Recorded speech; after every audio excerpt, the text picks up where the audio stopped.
Welcome to On Target. In this solo episode, we're going to be talking about aligning your ambition with your energy. Now, when I think back to some of the earlier years in my career, I was completely fueled and obsessed by my drive and ambition. I'd run at every single situation with full speed, and I'd just put my full mind share, effort, and energy into making myself a winner and into driving the types of results that I wanted to.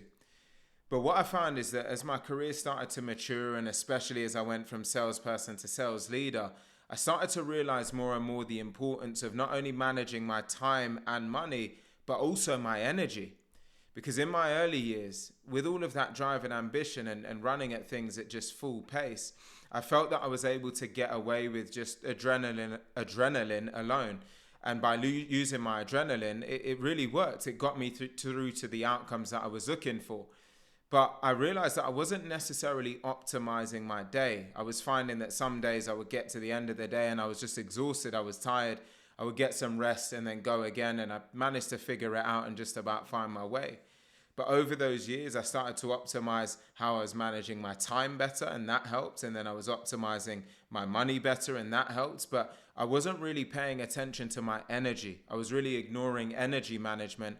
And I realized that was really the path to failure. And that hit me when back in 2017, I faced burnout. And that really took me to the edge. And at that point, I started to learn more and more about the importance of energy and really making sure that I leveraged it to set myself up for long-term sustainable success, which was something I didn't really consider so much earlier in my career. And with that having really a threat to my overall well-being, it then would threaten my team's success and overall our sales objectives. So I knew that energy management is not just, a nice to have or a luxury. It's a necessity to maintain peak performance and really achieve sustainable long-term success.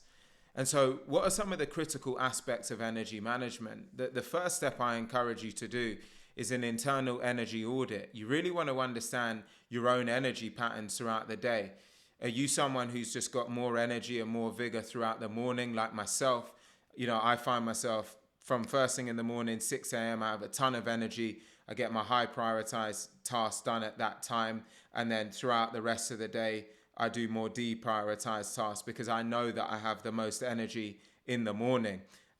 Also, for some people, they might eat and then find that they have a bit of a energy dip after they, got a lot of food in their system or whatever the case is. So you've really got to look at yourself and do an audit to say, when do I have the most energy?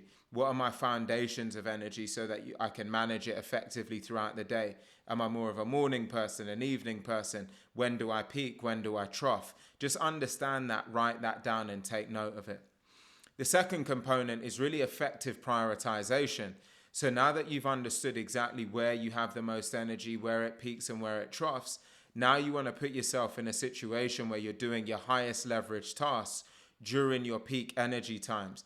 Save the lower leverage tasks and the less creative tasks for when your energy dips so that you're doing the high prioritized tasks when you've got energy, when you've got creative spirit, and you get those done at those times. And then when you feel in that dip, you know that the tasks that need to get done then are slightly less important, and you can use that lower energy state to get those done because they don't need as much of your mind share and as much of that creative flair potentially. The third component of this is really mastering delegation. And you've got to get great at this if you want to become a best-in-class leader. Consider delegating those lower leverage tasks, right? There's so many sales leaders I find they don't actually leverage this tactic. You could hire, for example, a virtual assistant. They could, especially if they're abroad, they might be incredibly cost effective. Look at all of the tasks that you have. And if you've got something that's lower leverage and someone can do at least 80% as good as you can for a fractional cost, then why not get them to do it? And that frees you up both in terms of time, effort, and energy. And then it saves you up to only focus on the higher leverage, super important tasks. And so you can use that balance to really find some form of calibration for yourself. If you implement these types of strategies, this can really completely change the game for you and make sure that you feel like you have more energy and more vigor throughout the day, even if you're in a demanding role. I hope that you found this helpful. If you've got any questions, feel free to drop me a message on LinkedIn, and I look forward to seeing you on the next one.